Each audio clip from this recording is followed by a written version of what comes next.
I came from my father came from my grandfather came from great-grandfather, and so on and so on. So it goes back, until it all goes back to Adam alayhi salam.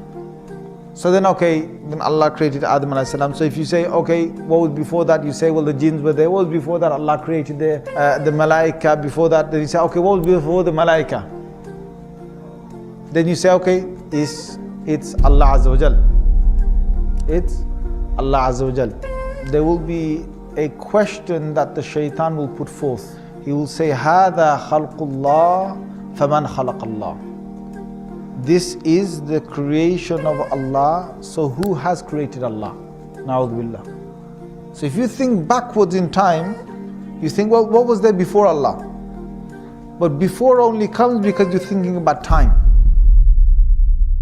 يا أيها الناس اذكروا نعمة الله عليكم هل من خالق غير الله يرزقكم من السماء والأرض لا إله إلا هو فأنى تؤفكون. So before Allah Azza wa Jal, there is no before. That question doesn't even exist. There is no such thing before Allah. Allah was there, finished. And that's what we need to say. We can't use the human brain to understand this. Just like if I tell you to lift 10 kilos.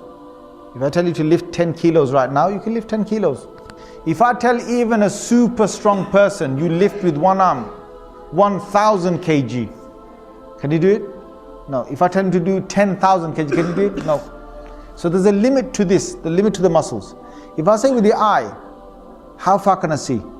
Some people can see 1 mile of a distance, some people 3-4 miles of a distance on a clear day. Some people 5 miles.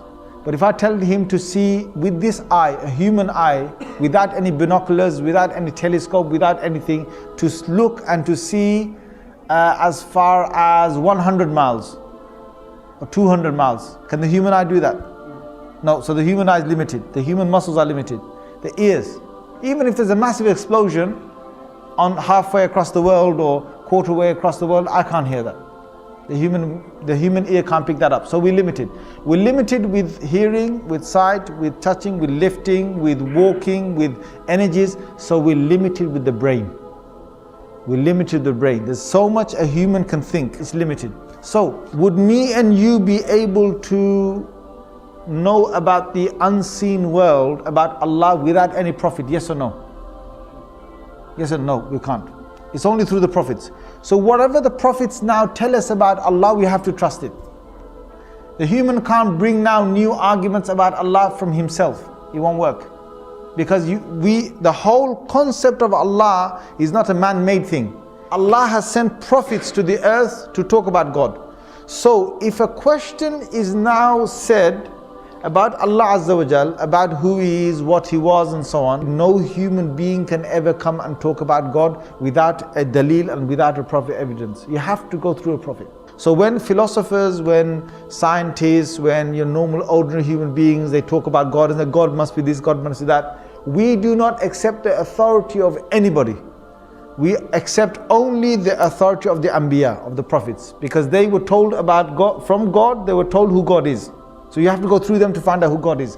Anyone else you will take, even if your own brain, you try and understand Allah, then you will fail.